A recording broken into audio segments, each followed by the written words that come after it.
And we move now to how France has been responding. The French President Emmanuel Macron has added his voice in condemning Russia's invasion of Ukraine in a televised address to the nation. Macron says that France will stand by Ukraine. He added that Russia's actions will have durable and deep consequences for the European continent. We cross now live to SABC correspondent Ross Cullen, who is monitoring developments from Paris. Ross, thanks very much indeed for joining us. What is France's position regarding Russia's invasion of Ukraine? Well, Emmanuel Macron, the French president, is now in Brussels.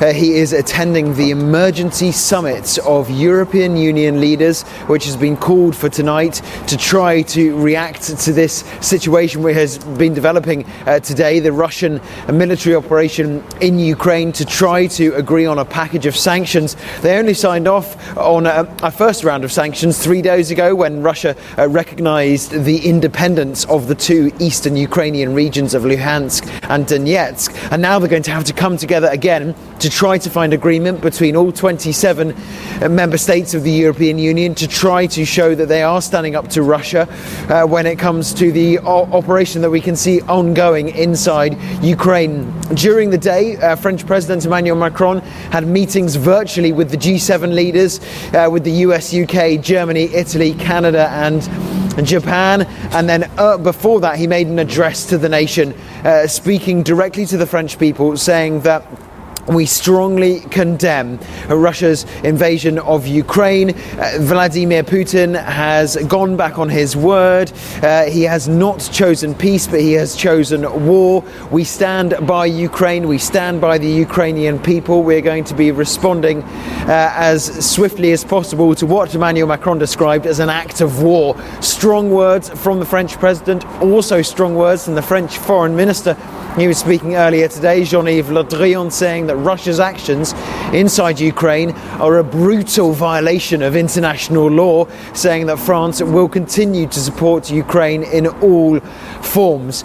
We've seen a real united response from across Europe, particularly when it comes to the response at European Union level, saying that they are going to try to prepare the harshest package of sanctions they will have ever imposed on another country. Whether they can succeed in doing that tonight, because this is a situation that is developing extremely quickly, we have to pay close attention to that EU leaders summit that's going on at the moment. But Emmanuel Macron standing firmly with his G7 colleagues in condemning in the strongest possible terms the Russian invasion of Ukraine. All right, so Emmanuel Macron has used quite tough words. We will respond to this act of war without weakness and with cold blood, determination and unity. Just how far is France willing to go? Has there been an indication of how much support and what nature it might take that France will give to Ukraine? Well, Emmanuel Macron was prepared to go very far in terms of dialogue. He was certainly the focal point, the go-between in this shuttle diplomacy, particularly over the last week. In fact, it seems strange to think that only a couple of days ago we were talking about the possibility of a presidential summit between Joe Biden and Vladimir Putin, brokered by Emmanuel Macron. Today, Thursday, was meant to be the day when Antony Blinken, the US Secretary of State, and Sergei Lavrov, the Russian foreign minister, were meant to meet today to thrash out the details of that summit. That's all now collapsed because of the Russian invasion of Ukraine, but that demonstrates how far Emmanuel Macron was prepared to go in dialogue terms in this shuttle diplomacy in trying to find a peaceful resolution to this situation. That all hope when it comes to dialogue and diplomacy has collapsed for the moment because Vladimir Putin has ordered this Russian military invasion into Ukraine. France and the European Union are likely to increase their defense aid to Ukraine without They want to avoid troops on the ground. They want to see if it's possible to increase the defence aid they can offer to Ukraine, and at the same time punish Russia when it comes to excluding them from access to capital markets, and try to perhaps put a travel ban or a ban on certain Russian airlines. They're going to see if they can go as far as possible in terms of sanctions without hurting Europe, because Europe relies on gas supplies, particularly in Italy, Austria and Hungary. So they're going to have to work out a measured response in terms of protecting Europe, but also they're going to try to punish Russia as far as possible, as far as sanctions will go, as far as the agreement between 27 nations will allow. Emmanuel Macron going to try to support Ukraine in all forms possible. What is the feeling generally about what's likely to happen in terms of, to quote again President Macron, he says that these events mark a turning point in the history of Europe. What do you think he means? What is Europe going to look like after this? He also said ghosts of the past have come back again. We have already seen how deep a geopolitical crisis is in this area of Europe, on the southeastern borders of the European Union.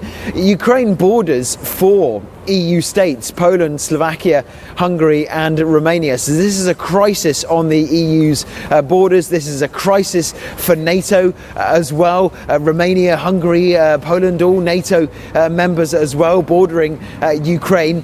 This has been a problematic area for Europe ever since, in recent history, 2014, when Russia annexed Crimea. Also in 2014, there's been a war since that year ongoing in eastern Ukraine, with Russian-backed separatist regions fighting the Ukrainian army. Vladimir Putin has long-standing complaints against NATO for what he sees as eastward expansion, for what he sees as NATO's failure to uphold part of security guarantees. It really is going to be a serious situation that is not going to be quick to resolve. It's going to have long-lasting effects for Europe if we are going to see the changing makeup of Ukraine. If Vladimir Putin really wants to make deep incursions into Ukraine, we understand that Russian forces are not too far away from Kiev. They've also disabled airports close to the Ukrainian capital. Russia's already recognized the independence of 2 parts of Ukraine, which so far the rest of the world considers to be part of Ukraine. So there is what seems to be an attempt to disrupt and dismantle part of Ukraine's territorial integrity, as that's as far as the EU sees it. And it certainly abhors that, and it says we support Ukraine's sovereignty and its territorial integrity, and NATO is going to be standing as firm as possible, protecting its lines. Ukraine is a partner of NATO, is not a member of NATO, so it's going to be interesting to watch NATO's response as well. They're also headquartered in Brussels, having crisis meetings at the moment, but this could well be a serious situation for Europe for many years to come. And so the European Union response now, on the day of the Russian invasion and in the days to come, will be crucial. Ross Cullen, thanks very much indeed for that update on this story that continues to unfold. Thanks so much indeed for your insights. All right, that's our Paris correspondent, Ross Cullen, speaking to us about the French response to Russia's invasion of Ukraine. And it seems that European countries, Europe in general, are trying to find a common position. But it seems at this stage is to enforce the severest sanctions possible. And what exactly the nature of those sanctions might be is perhaps what's going to be discussed in the